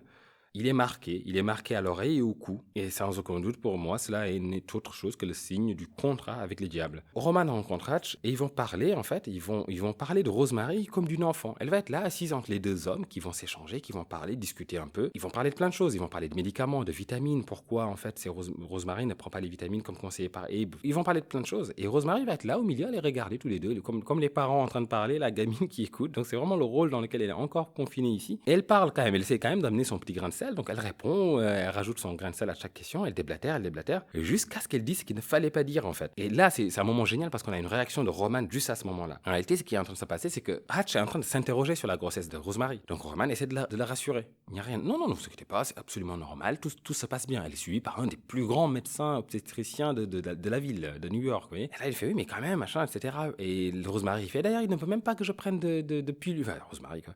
Il ne veut même pas que je prenne de pilules ou de vitamines et autres. Moi, je prends juste des herbes fraîches, etc. Et Hatch qui est là, mais attends, quel est le problème avec les vitamines? Enfin, plein de femmes en ont pris pour leur grossesse et leurs grossesses sont très bien passées. Où est le souci? Et là, Roman qui lui fait oui, mais bon, ce qu'on oublie des fois, c'est que dans une pharmacie, les pilules peuvent rester longtemps, donc les vitamines ne sont peut-être pas aussi fraîches, aussi actives qu'avant. Et Hatch qui fait ah oui, c'est vrai que j'ai pas pensé à ça, je ne l'avais pas vu sous cet angle-là. Et Rosemary qui rajoute à ce moment-là, justement, ça a une drôle d'odeur, mais finalement, on finit par s'y faire quand même au jus de Tanis Root. Hatch qui lui fait Tanis? Tu veux dire anis, peut-être? Du jus d'anis, tu vois. Donc un petit Ricard le matin, normal. Et il lui fait non, c'est anis. Et là, en fait, on voit que Roman a les yeux fixés sur Hatch, mais il s'est figé, en fait. Parce que Rosemary vient de dire ce qu'elle n'aurait pas dû dire. Et Hatch n'a pas laissé ça passer, en fait. Il a vraiment bondi dessus en disant... Il ne laisse pas passer, parce que d'autant plus qu'il y a Rosemary qui lui tend son pendentif, son collier, en disant « Tiens, il y en a un peu là-dedans si tu veux voir ce que c'est. » Et Hatch sent la chose, essaie de l'observer. Il fait, mais non, mais on dirait pas une racine, on dirait plutôt une sorte de moisissure, en fait, donc, ou une sorte de champignon, en tout cas une moisissure. Donc il est déjà un peu sceptique par rapport à la version Tanis Root, donc de la racine de Tanis. Pour lui, non, ce n'est pas une racine du tout. On sent que Roman, qui est assis en face, le grand sorcier, a cerné Hatch depuis le début. Il a vu qu'il avait affaire à quelqu'un d'assez intelligent. Et le moment où Rosemary déblatère tout et n'importe quoi, au moment où en tout cas il balance cette histoire de Tanis, elle a lancé Hatch, en fait, Hatch, du coup le détective, elle l'a lancé sur une piste. Et Hatch dit, je vais mener l'enquête, justement. Il le dit devant Roman. Il dit, je vais mener l'enquête, je vais me renseigner là-dessus, parce que ça, c'est pas normal quand même. Enfin, je connais pas cette herbe, que tu en boives. Je vais voir ce qu'il en retourne. Roman sait qu'il ne lâchera pas l'affaire, et Rosemary, sans le savoir, vient de sceller, en fait, le destin de ce pauvre Hatch, en fait, en le mettant sur cette piste-là. Parce qu'il est hors de question que Roman le laisse mener son enquête tranquillement, sans s'en mêler. Donc là, Roman comprend que cet homme, il va falloir, une façon ou une autre, un moyen de le contrôler. Et c'est vraiment bien retranscrit dans le film, en fait. On le voit, on voit en fait à quel point Roman observe attentivement Hatch, tandis qu'il analyse le Tanis et qu'il déclare qu'il va mener sa fameuse enquête justement à ce sujet. Roman est focalisé avec ses yeux perçants, focalisé sur cette personne. Et ce fameux moment donc, où Hatch lâche, je vais mener mon enquête, ça semble décider Roman en fait, qui va partir. Il lui faut un moyen de contrôler ou en tout cas d'agir sur Hatch plus tard s'il le faut. Et on sait que la seule façon pour la secte de faire cela, c'est d'avoir quelque chose qui appartienne à la victime. Alors bien sûr, Roman ne peut pas juste se lever et prendre le chapeau de Hatch, ça ne peut pas marcher comme ça. Donc il faut que Guy intervienne. Et c'est là en fait que Roman va se lever et l'idée c'est effectivement d'aller prévenir Guy. On ne le sait pas ça, il dit juste il faut que j'y aille, etc. Mais en fait, il va aller prévenir quelqu'un qui lui pourra récupérer quelque chose de Hatch. Et donc Roman va partir, Rosemary va le raccompagner à la porte, c'est elle qui la ramène à la porte, donc elle ouvre la porte, referme la porte. Et quand elle revient, ils vont en parler un peu. Et elle dit à Hatch justement, mais j'avais pas remarqué, Roman, enfin il est âgé quand même, mais j'avais pas remarqué qu'il avait les oreilles percées. Alors il n'a pas que l'oreille percée normalement, je sais pas si c'est bien montré dans le film, mais dans le livre, effectivement, je pense qu'il est aussi marqué sur le cou. Donc, c'est comme si le diable avait comme ça tapoté dans le cou peut-être, je sais pas. Et Hatch lui fait, ouais, il a peut-être les oreilles percées, ça j'ai pas vu, mais j'ai vu qu'il avait des yeux perçants, ouais. Et là, Rosemary continue effectivement à parler. Elle déblatère, elle dit, non mais ils sont très gentils, hein. Franchement on dirait pas comme ça, mais ils sont vraiment occupés de nous. Tu sais, la fameuse nuit où il y a eu une coupure de courant, parce qu'il y a eu une coupure de courant dans la ville à un moment donné, ils nous ont ramené des bougies. Alors je sais pas si c'est Hatch qui tombe sur les bougies, c'est Rosemary qui en parle en premier, mais il me semble que c'est Rosemary qui en parle. Elle lui montre les bougies, et Hatch voit que ce sont des bougies noires. Hatch lui fait, mais c'est toi qui les as achetées, enfin, comment ça se fait qu'elles soient noires? Et Rosemary lui fait, c'est eux, enfin ils nous ont filé les bougies, elles étaient noires. Hatch fait, what the fuck? Mais j'avoue que indépendamment même de cette histoire de sorcier ou autre, si mon voisin m'a ramené des bougies noires, quand même, je me poserais des questions. Enfin bon. Donc Hatch dit juste, d'accord. Donc ça commence à faire beaucoup d'indices en fait pour Hatch en fait quand il va recouper tout cela. Il y aurait eu que le Tanis Root à la rigueur, je dis pas, mais maintenant il y a le Tanis Root, il y a les bougies noires. Et il va apprendre plus tard que les bougies noires, effectivement, c'est ce qui est conseillé, j'ai envie de dire, pendant une séance, pendant un sabbat, c'est s'éclairer donc à la bougie noire. Ça commence à faire beaucoup d'indices pour lui, du coup. Et c'est pour ça qu'il va découvrir le poteau rose, en fait. Rosemary, sans le savoir, a donné beaucoup trop d'infos. Mais malheureusement, c'est comme ça qu'elle va aussi sceller le destin de Hatch, en fait. Sans le savoir, elle l'a envoyé sur une enquête qui le mènera forcément à sa mort. D'autant plus que lui réagit assez mal, en plus, derrière. Je trouve qu'il n'a pas été bon stratège sur le coup. On va voir ce qui va se passer. Parce qu'à ce moment-là, ce qui arrive, c'est que Guy va arriver, en fait, précipitamment, en fait, en bordel, en fait. Il va courir un peu dans tous les sens. Il a fait, bougez pas, j'arrive, je me prépare vite fait. Donc, comme je dis, effectivement, Guy a été appelé par Roman, qui lui a dit, il faut rentrer, là, ce mec, il nous faut quelque chose de lui. Donc, Guy est arrivé en catastrophe. Donc, effectivement, Rosemary va voir qu'il n'est même pas démaquillé, en fait, qu'il a encore. Donc, il prétexte que quelque chose s'est passé sur le lieu de tournage, je sais pas quoi. Et Rosemary parle avec Hatch, du coup, Guy a le temps, en fait, de faire des allers-retours et surtout de traîner au niveau du placard, là où, en fait, Hatch a accroché son manteau. Et en fait, Hatch va continuer à leur poser des questions, mais il ne va pas apprendre plus de choses que cela, finalement, une fois que Guy est là. Il va décider de partir. Et au moment de partir, quand il prend son manteau, en fait, il se rend compte effectivement qu'il manque un gant. Il leur demande juste, vous n'avez pas vu, mais sans inquiétude, bien sûr, c'est pas quelque chose de dramatique. Hein. Il demande juste, vous n'aurez pas vu l'autre paire de gants, enfin, l'autre gant, hein, je n'en trouve qu'un. Donc eux, ils cherchent partout, bah non, on ne trouve pas, en fait. Guy fait semblant de chercher dans le placard, bah non. Et il fait, oh, tant pis, j'ai dû l'oublier dans un taxi ou un café ou un resto, peu importe. Et effectivement, nous, on a bien compris, enfin, on comprendra plus tard avec Henry Cole, que ce Guy a profité du moment qu'il avait juste en entrant, pendant que Rosemary occupait Hatch, il en a profité pour remplir sa mission qui était dictée par Roman, qui lui a dit, rentre vite, et cet homme-là, il nous faut quelque chose de lui, car il peut s'avérer dangereux. Il a commencé à fouiller là, il va mener son enquête. Il faut qu'on ait le moyen de le calmer s'il le faut, en fait. Ça ne veut pas forcément dire qu'ils allaient faire quelque chose, mais il leur fallait quelque chose sous la main au cas où. Effectivement, ils ne vont faire quelque chose qu'à partir du moment où ils vont se rendre compte que là, Hatch ne lâche pas l'affaire. Si Hatch avait décidé de lâcher la chose à ce niveau-là, en fait, il ne se serait rien passé, je pense. Mais dans l'histoire telle que décrite, le gant n'est qu'un moyen pour la secte d'intervenir si jamais ils ressentent un danger. Sans danger, ils ne sont pas là à utiliser leur pouvoir à tort et à travers, hein, vraiment. Ils utilisent quand il faut une action, là, quand il faut qu'il se passe quelque chose. Et à quel moment ils ont fait un sabbat, justement, sans qu'il y ait une incidence. J'en parlais, justement, avec le premier sabbat que Rosemary entend, justement. On se rappelle que juste après, on a la déclaration de Terry et son suicide. Donc, ce qui va se passer dans la soirée, c'est qu'en fait, Hatch va appeler Rosemary, histoire de prendre rendez-vous avec elle le lendemain. Donc, c'est Guy qui va décrocher. Quand il va appeler, c'est tard le soir. Hein. Il va demander à Guy de parler à Rosemary, mais juste à Rosemary. Il va dire à Rosemary rendez-vous demain, mais il ne lui dit pas pourquoi. Et c'est une très mauvaise idée quand il demande à lui parler exclusivement à elle, parce qu'en fait, ça met la puce à l'oreille de Guy, en fait. Il comprend. Et il décide aussitôt d'aller acheter une glace, en fait. Ah, je vais aller me prendre une glace, il fait chaud, tu veux une glace? Mais finalement, ce qu'il va faire, c'est aller prévenir Roman et Minnie, en fait, qui se dépêchent de mettre un plan sur pied et convoquer une sorte de réunion extraordinaire de sorciers, en fait. Parce que Hatch, soit il sait, soit il se doute de quelque chose d'assez concret pour qu'il puisse appeler si tardivement dans la nuit pour convoquer Rosemary le lendemain.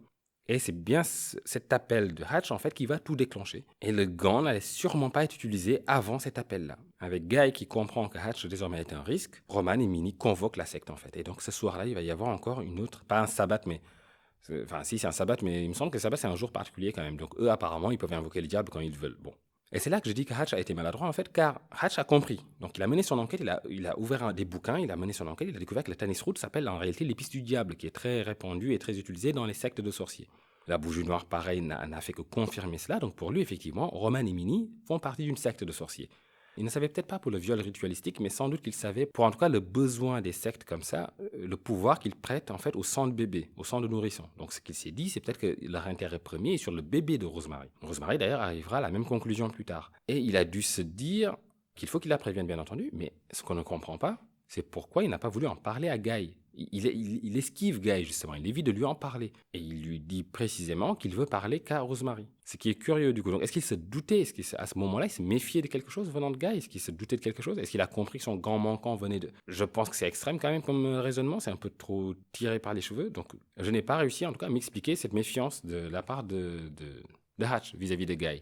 Peut-être que tout simplement, là, ce qui a avancé, c'est qu'il savait que sa théorie était tellement extraordinaire que la première fois qu'il a essayé de leur exposer le danger potentiel du Bramford, ils n'ont pas écouté, et surtout Guy d'ailleurs, qui a minimisé en fait l'impact un peu de ses propos, et qui a réussi à rassurer Rosemary comme ça. Peut-être que Hatch, ce qu'il s'est dit, c'est que s'il arrive à avoir Rosemary toute seule, il réussira là à vraiment la travailler. Et une autre maladresse aussi, concrètement, c'est pourquoi l'avoir appelé si tard. On n'est pas à la seconde, il pouvait juste débarquer le lendemain matin, venir voir Rosemary et lui expliquer les choses.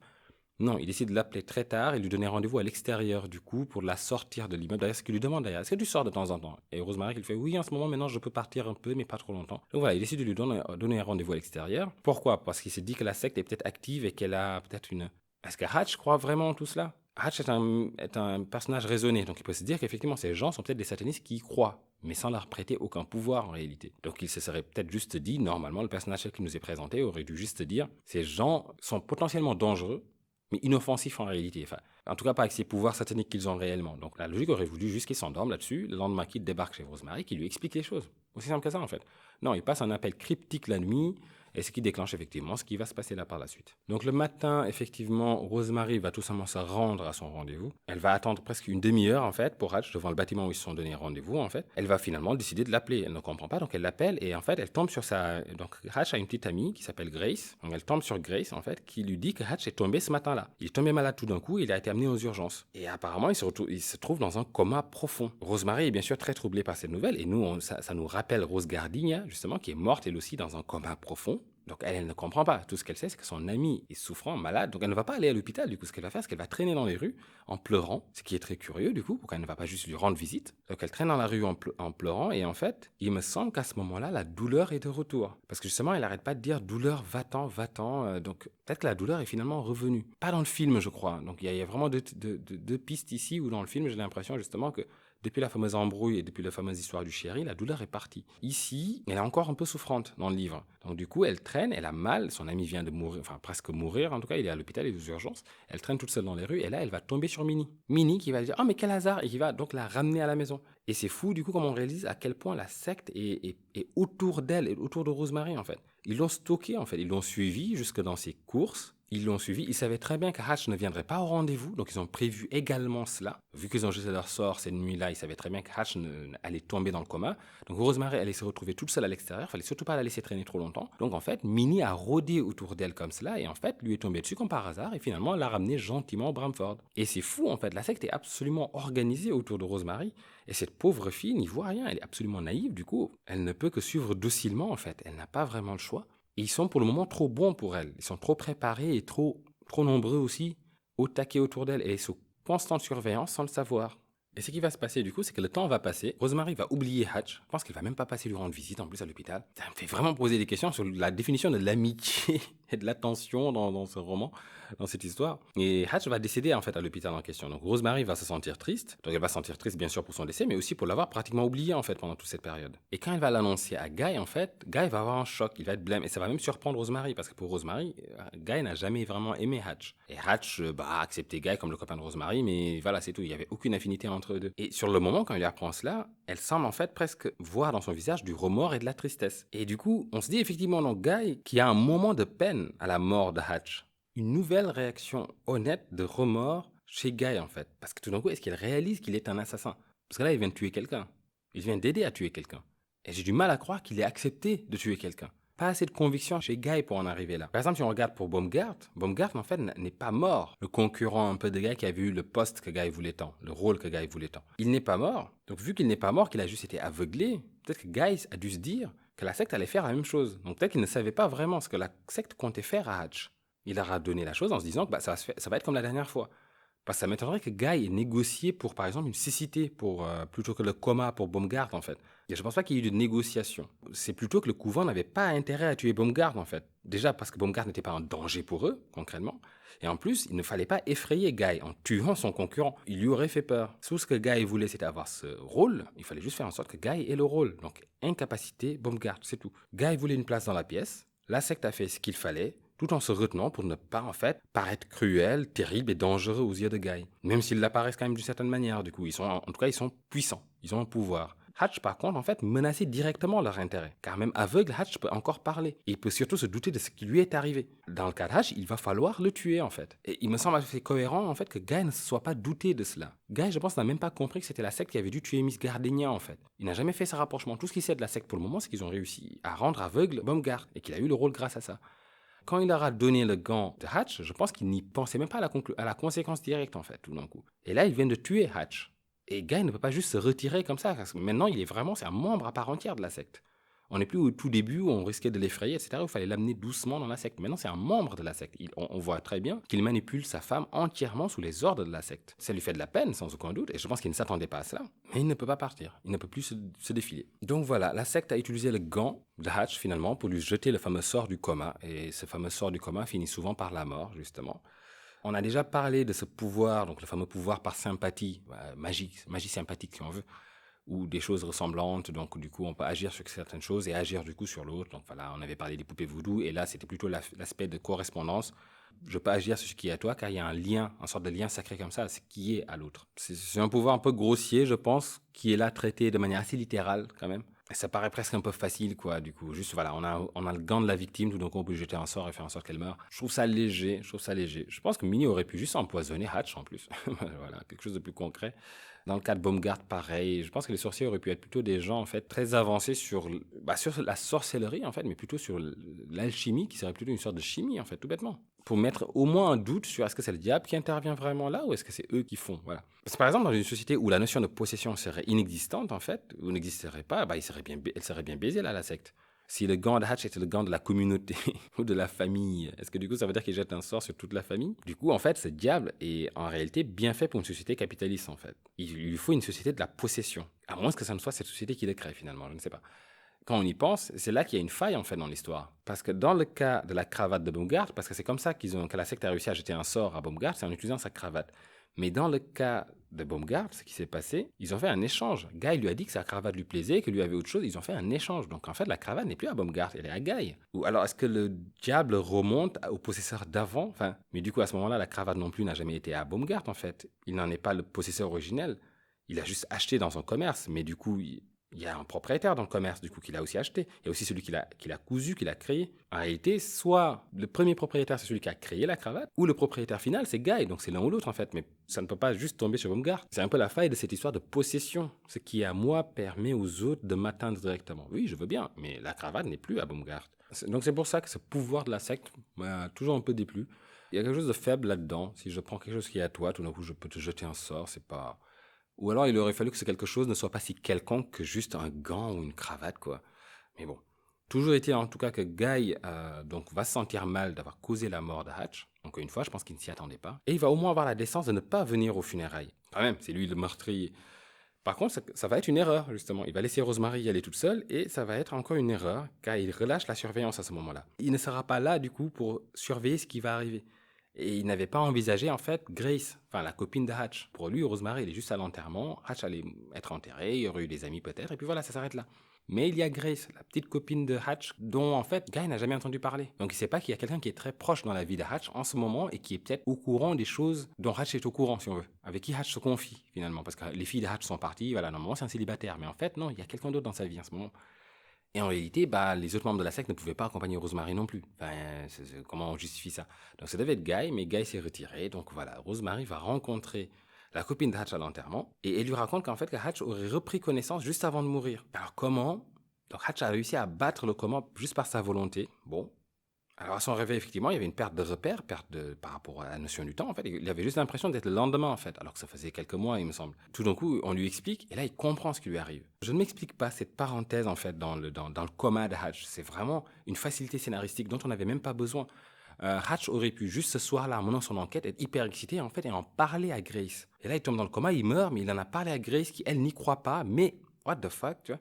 Un peu comme dans la fameuse histoire d'Emer James, là, dont on avait parlé justement, de l'oncle qui menait son enquête en fait et qui voilà voit les choses lui arriver. Alors il en parle à son jeune frère ou à sa nièce dans le film. Eux ne croient pas, mais tout d'un coup quand il meurt, eux se disent mais putain mais s'il avait raison dans tout ce qu'il a dit depuis le début. Donc même sans croire, l'autre a réussi à leur mettre le doute. Donc là ça aurait été suffisant. Non, mais il fallait que Hatch donne quelque chose à Rosemary. Donc il fallait que Hatch batte le coma, qu'il sorte du coma 5 minutes, dire ce qu'il a à dire, puis qu'il crève. Donc Hatch concrètement a battu le diable à ce moment-là, pendant une petite moment de parenthèse. Ah, c'est un peu naze, c'est un peu nul. C'était pas la peine de faire ça. En réalité, le seul réveil du coma qui va avoir lieu, c'est celui de Rosemary dans le deuxième roman. Mais il y a une raison aussi à cela. Rosemary se réveille car en fait, tous les membres de la secte lui ont jeté le sort sont morts. C'est quand le dernier membre meurt que Rosemary se réveille. Donc le sort qui est appliqué à la victime tient apparemment du pouvoir mental des membres de la secte. Le pouvoir mental des membres de la secte ne s'est pas relâché dans le cas de Hatch. Donc il n'y avait aucune raison pour que Hatch se réveille. Et peut-être que non plus Hatch n'était pas obligé de mourir si vite. Ce n'est peut-être pas le coma qui tue, mais juste comment le corps en fait accuse ce coup, ce sort finalement, ce sortilège. Et dans le cas de Gardinia, elle était assez âgée, donc c'est assez normal. Peut-être que ce coma ait raison d'elle. Dans le cas de Hatch, il aurait juste fallu qu'il dépérisse à l'hôpital et qu'il finisse par mourir effectivement. Mais là, c'est vraiment un coup de théâtre. Donc oui, il se réveille, il dit ce qu'il a à dire et là, il meurt. C'est pas... Non, il fallait le laisser dans le coma, le laisser dépérir et mourir sans aucun doute parce qu'effectivement, tous les membres de la secte sont bel et bien vivants pour un bon moment. Donc le corps de Hatch n'aurait peut-être pas survécu à un coma de 20 ans, de 30 ans. Rosemary étant plus jeune, quand à son tour elle tombera dans un coma, mais ça c'est dans le 2. Là vraiment ça n'arrive pas dans cette histoire, ça arrivera dans le 2. Oui, elle est assez jeune pour pouvoir tenir le coup. Peut-être pour d'autres raisons aussi, le diable n'a peut-être pas envie de la voir mourir, donc il la maintient juste dans le sommeil parce qu'il faut effectivement la calmer. On comprendra plus tard pourquoi, on en parlera quand on parlera du 2. Donc voilà, ma conclusion c'est juste qu'en fait Hatch est le seul à se réveiller sans raison, sans véritable raison, juste en fait pour remplir sa mission scénaristique en fait, pour faire ses derniers vœux avant de mourir. Et ça c'est une facilité. Donc voilà, Hatch est out de l'histoire, il a fait ce qu'il avait à faire. Alors Hatch c'est une drôle de victime, hein. Enfin Hatch appuie vraiment, c'est une victime en fait qui appuie la puissance de la secte. Si on veut avec Terry, c'était l'agneau qui a été tué, si on veut, c'est la victime facile. Ça montre en fait la cruauté de la secte. Mais Hatch, c'est pas une victime facile en fait, c'était vraiment l'ennemi. C'était l'ennemi malin et avec des ressources qui allait mettre en danger la secte. Donc là, la secte montre en fait sa force avec Hatch. En tuant Hatch, voilà. On sait qu'ils ne rigolent pas ces gens-là. Parce qu'on a du mal à les prendre au sérieux quand même. Enfin, c'est vraiment que des petits vieux qui passent leur temps à radoter, à refaire le monde. Et là, tout d'un coup, on comprend qu'en fait, non, ils sont encore plus terribles qu'on ne croirait en réalité. Et c'est la mort de Hatch qui permet cela. Donc Rosemary va recevoir le livre, donc Grace va lui donner, donc après l'enterrement, elle va dire Hatch voulait que tu aies ce livre. En se réveillant, c'est la première chose que Hatch voulait lui donner. Il voulait lui donner personnellement, là il insiste pour qu'on donne ce livre à Rosemary. C'était son dernier souhait. Donc le livre s'intitule All of Them Witches, donc ça veut dire tous des sorciers ou toutes des sorcières. Une étude donc de la sorcellerie à travers les âges, en fait, avec un chapitre sur Adrienne Marcato. Et normalement, il me semble que dans le livre, Rosemary a l'impression d'avoir déjà vu ce visage, et effectivement, il se trouve qu'elle l'a vu pendant son fameux viol, parce qu'il y a un tableau, une statue, suivant les versions de Adrienne Marcato, dans le grotto, la cave, quoi, de la secte, là où ils tiennent leur sabbat. Elle a déjà vu ce visage. Sauf qu'elle a aussi déjà vu le visage de sa pastine, en fait, et elle n'a pas fait gaffe quand elle l'a rencontré la première fois, mais bon, bref, passons. Elle voit une photo de Adrienne Marcato, ainsi que de son fils, en fait, Steven Marcato. Et on voit que Hatch a marqué juste à côté, le nom est un anagramme. Et c'est le dernier indice qu'il a laissé, en fait. Même au moment de sa mort, Hatch joue avec précaution, parce qu'il sait que Rosemary est entourée d'ennemis. Il a dû le réaliser, même si je ne sais pas s'il mettait Guy dedans ou pas. Mais il a dû réaliser en tout cas qu'elle était entourée. Quand il a compris que Roman Castavet n'est autre que Steven Marcato, le fils d'Adrien Marcato, il a dû halluciner en fait. Il a dû se dire waouh, what the fuck, en fait, qu'est-ce qui se passe là? Donc, en plus, les bougies, le tennis route qu'ils ont donné à Rosemary avec son bébé, machin, qu'est-ce qu'ils veulent? Il a dû paniquer en fait. Donc là, il se montre prudent. Et il met Rosemary sur la piste de l'anagramme. Le nom est un anagramme. Et Rosemary, ce qu'elle va faire, juste, elle va prendre son taxi. Donc, pour rentrer, elle va commencer à lire le livre, en fait. Elle va lire plusieurs indices. Notamment, en fait, une mise en garde, en fait. Qu'on croit ou qu'on ne croit pas, eux croient. Donc, les sorciers. Et c'est principalement ça leur force, en fait. Leur force vient du fait qu'on ne croit pas forcément en eux. Elle apprend donc que Steven Marcato était le fils d'Adrian Marcato. Elle apprend aussi que la bougie noire est donc un signe distinctif, en fait, très utilisé dans les sectes sataniques. Et là, en fait, Rosemary se rappelle des questions posées par Hatch. Et elle se rappelle aussi que, voilà, sur les bougies et le couple Roman et Minnie Castavet. Elle dit, attends. Elle apprend aussi que le tennis route n'est autre que le poivre du diable, c'est appelé le poivre du diable en réalité, très utilisé également par les sectes sataniques. Et surtout, elle apprend le paragraphe qui va lui mettre, qui va lui faire peur, à raison, mais surtout qui va complètement l'envoyer sur une piste qui n'est pas la bonne en plus, mais en tout cas qui va l'effrayer par rapport à la secte en tous les cas. C'est que les sectes sataniques donc prêtent une puissance en fait au sang frais, surtout le sang d'un bébé non baptisé.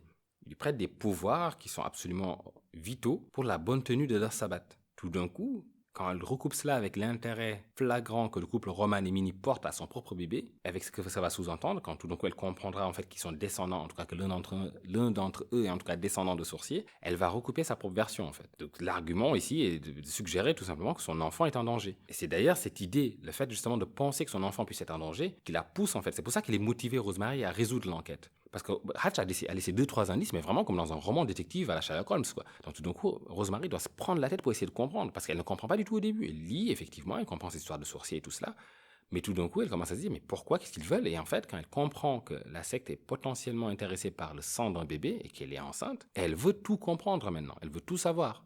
Et c'est pour ça qu'elle mène son enquête. Je le dis parce que dans la mini-série, elle mène son enquête comme une gogole, alors que sans raison en fait.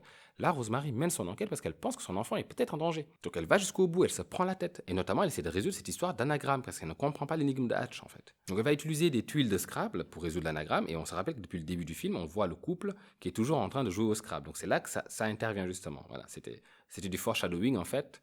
Un présage, quoi. Ça présageait justement que le Scrabble allait jouer un rôle important dans ce film, dans cette histoire. Et donc, elle met les mêmes lettres. Au début, en fait, ce qu'elle croit, c'est que c'est le titre du livre, l'anagramme. Donc, toutes des sorcières. Elle essaie de tout bouger dans tous les sens. Elle trouve des trucs, hein, mais rien de vraiment qui ait du sens. Et tout d'un coup, elle voit quand même que, Steven Marcato est encadré. Donc, c'est là qu'elle se rend compte que ce n'est pas le nom du livre, mais plutôt un nom dans le livre. Donc, elle prend Steven Marcato, elle bouge dans tous les sens. Et en fait, méthodiquement, machinalement, comme ça, elle arrive à reconstituer Roman Castavet.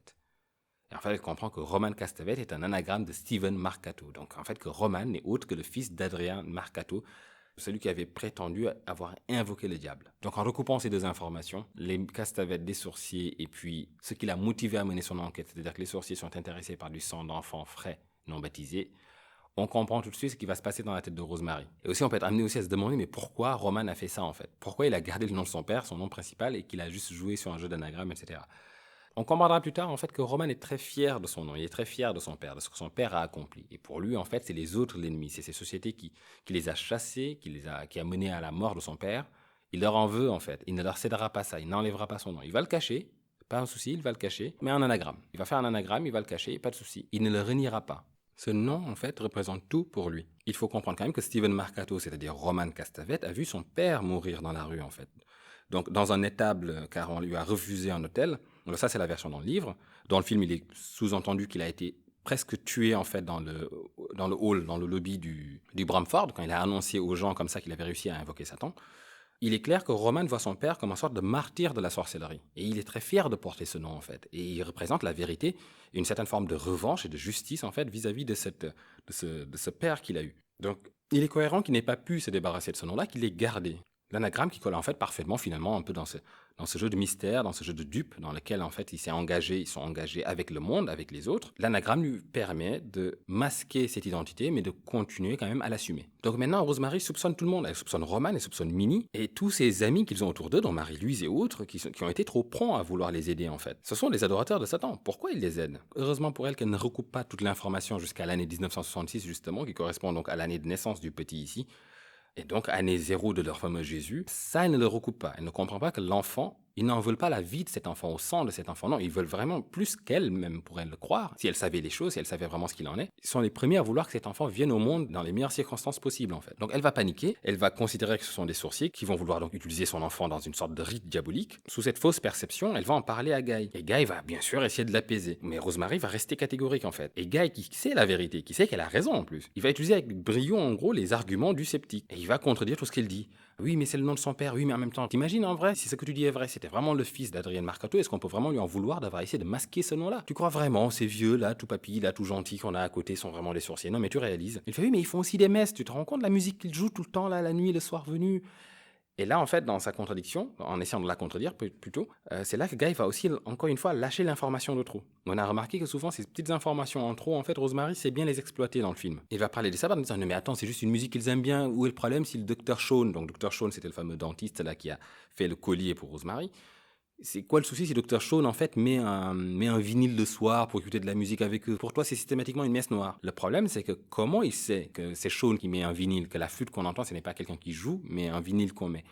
Petit détail qui, sur le moment, ne va pas intervenir dans la dispute, mais plus tard, quand les rouages comme ça du cerveau de Rosemary vont se mettre en marche, ce détail va avoir son importance aussi. Donc cette information n'a pas d'incidence tout de suite, mais c'est encore à rajouter dans la série des bévues de Guy. Donc Rosemary va décider d'avertir le docteur Sapastine lors de son prochain rendez-vous et lui dire en fait qu'à partir de maintenant, ses voisins, elle les voit un peu avec suspicion, avec méfiance en fait. Elle lui fait confiance en réalité. C'est la prochaine figure d'intelligence qu'elle a après Hatch. Maintenant que Hatch n'est plus, c'est à Sapastine qu'elle se confie. Donc c'est le médecin, c'est la science, donc elle peut lui en parler. Tu vois, elle se sent en confiance avec lui, donc elle décide de lui en parler, de lui dire effectivement qu'elle se méfie de ses voisins, qu'elle les traite à partir de maintenant. Voilà, la suspicion est née en fait, la méfiance est là. Et Guy, qui est quand même la taupe de la secte, a bien entendu eu le temps entre-temps, avant son rendez-vous, de prévenir Minnie et Roman qui ont mis en place un plan avec Sapastine. Donc Sapastine est absolument au courant, donc quand Rosemary arrive. Donc quand elle lui rend visite, elle lui dit qu'elle n'aura plus rien à voir avec eux, qu'elle ne veut plus de cette soupe que lui fait Minnie tous les matins. Sapastine lui dit presque, en fait ça tombe bien, parce qu'il faut savoir que Roman est en train de mourir, il est très malade en fait. Donc ils vont partir en Europe, ils vont faire un tour du monde un peu, voilà. Tant qu'à partir, autant partir en voyageur, vu qu'il a toujours été un voyageur. Rosemary va se sentir coupable en fait, des soupçons qu'elle a eus. Et même le moment venu du départ, elle va venir leur dire au revoir en se sentant mal. Et effectivement, Roman et Minnie vont le confirmer, ils vont rendre visite à Rosemary et à Guy pour annoncer la nouvelle de leur tournée en Europe. Dans un aparté, Minnie va même dire à Rosemary qu'elle est consciente, vu comment Rosemary se comporte depuis vis-à-vis de Roman, elle est consciente que Rosemary a dû découvrir la véritable identité de Roman. Sauf que si Rosemary réfléchit bien, la seule façon, c'est impossible en fait. La seule façon pour que Minnie le sache, c'est que Guy a dû lui dire. Mais Rosemary ne recoupe pas cette information-là. Donc Minnie prétend que juste voilà, vu qu'elle a constaté que Rosemary est un peu distante vis-à-vis de Roman, que Rosemary a dû découvrir son identité.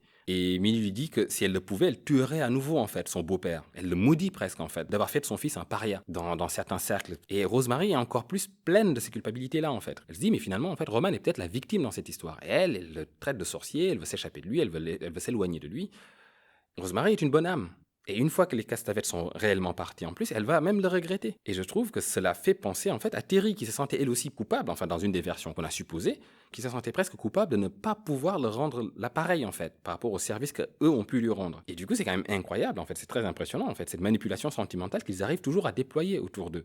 Et avec une certaine stratégie. Car lorsqu'ils savent que le poteau rose commence à être exposé, lorsque Rosemary commence à dévoiler des ressources terribles sous l'adversité, car elle n'est pas la cruche qu'on a cru en fait, et une fois qu'elle a découvert donc le poteau rose, il ne faudrait surtout pas qu'elle parte, qu'elle s'éloigne d'eux. La naissance, après tout, ne peut pas avoir lieu ailleurs. Il faut qu'elle ait lieu au Bramford, la naissance. Et ça aussi, Rosemary ne le sait pas, mais il est hors de question qu'il laisse le fils du diable naître dans un hôpital quelconque, car il va avoir des cornes et des griffes en fait. Donc ils changent radicalement de stratégie et c'est eux qui s'éloignent. Et ils lui font même croire qu'ils sont malades en fait, créant à la fois donc le réconfort dont elle a besoin dans leur distance et aussi la culpabilité chez elle, en lui donnant les motifs de ce départ du coup, donc la maladie de Roman. Et cette culpabilité chez Rosemary va affirmer encore plus son désir de se rattraper en fait, en relativisant et en se convainquant de sa stupidité en fait, dans sa théorie un peu folle. Donc ça marche à tous les coups en fait. Toujours cette stratégie de l'inverse, pour qu'elle vienne à eux, pour confirmer leur emprise. Ils s'éloignent. Et elle, en croyant leur échapper, s'enfonce encore plus dans ce lieu terrible qu'est le Bramford. Elle va vraiment rester là. Là, c'est bon. Maintenant, ils sont partis en plus à cause d'elle un peu.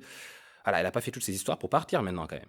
Un petit détail aussi, il est évident en fait que ça ne pouvait pas être Roman qui aurait pu manipuler ainsi Rosemary à ce moment-là, car Roman n'aurait jamais dû du mal de son père en fait, tel que Minnie l'a fait. Parce que je rappelle que Roman est fier de son père, il porte ce nom avec fierté. Et il n'aurait jamais dit « Maudit soit mon père de m'avoir donné ce nom, je suis désolé, j'ai dû le cacher ». Non, il ne pouvait pas dire ça. Donc c'était à Minnie d'avoir ce rôle. Seul Minnie pouvait tromper Rosemary ainsi, en crachant sur feu Adrienne Marcato, pour que la ruse soit complètement crédible. Et concrètement, moi je me demande en fait finalement d'où vient Minnie dans tout ça en fait. Je veux bien croire que Roman est le fils d'un sorcier, descendant d'un sorcier, donc c'est dans sa famille, mais d'où vient ce personnage haut en couleur et si c'est diablement rusé. Alors, il faut savoir que dans le livre, tout ça se passe pendant les luttes sociales, Martin Luther King, tout cela. Du coup, je me demande s'il y a un parallèle qui s'essaie d'établir aussi dans ce mouvement-là, dans ce sens-là, en présentant les sorciers comme, en fait, finalement, les persécutés d'un système de pensée, les reléguant à des criminels pour avoir défié l'interdit de l'Église et étudié des textes founis, en fait, interdits. À ce moment-là, si le satanisme est le moyen d'accéder au savoir interdit, la religion au pouvoir serait le garant de l'état des choses.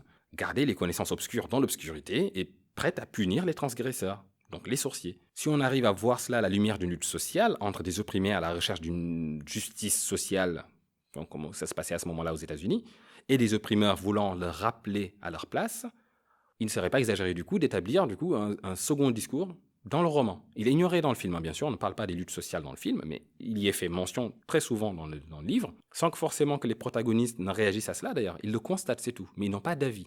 Ils ne sont pas touchés par cela après tout. Ils sont enfermés dans leur petite bourgeoisie confortable, au Bramford, et ils voient cela de loin, sans interagir, sans utiliser leur pouvoir pour bouger les mouvements dans un sens ou dans l'autre. Ils n'ont pas vraiment un impact sur la société en réalité. Ils veulent la venue de leur prophète, là, mais en réalité, ils n'interviennent pas plus que ça dans l'état du monde. Et je dirais presque que c'est dommage aussi. Je pense que ça aurait été intéressant de voir en fait que malgré tout, ils ont un impact incroyable en fait, en ficelle, un peu en sous-sol comme ça, en tirant les ficelles un peu, sur le déroulement des choses dans le monde. Alors qu'il y a clairement une cohérence. Il y a une cohérence entre opprimés et opprimeurs ici, un parallèle à établir entre les sorciers et la religion, l'institution religieuse en tout cas, et les classes sociales en fait. Donc voilà, on a donc Rosemary qui va avoir donc là un répit avec le départ des Castavetes, un répit dans sa vie. Et de toute façon, elle se fout complètement des luttes sociales, donc elle l'ignore complètement. Et donc tout va se dérouler plutôt parfaitement jusqu'à l'approche de sa date d'échéance en fait, le fameux 28 juin 1966. En fait, à l'approche de sa date d'échéance, en fait, juste avant la naissance du petit, elle va apprendre des choses étranges, des contradictions, des informations.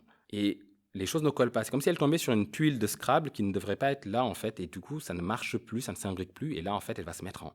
Voilà, les fameux rouages dont je parlais dans cette tête de Rosemary qu'on a sous-estimé jusque-là, en fait, ça va se mettre en marche, et petit à petit, en fait, tout va se déclencher.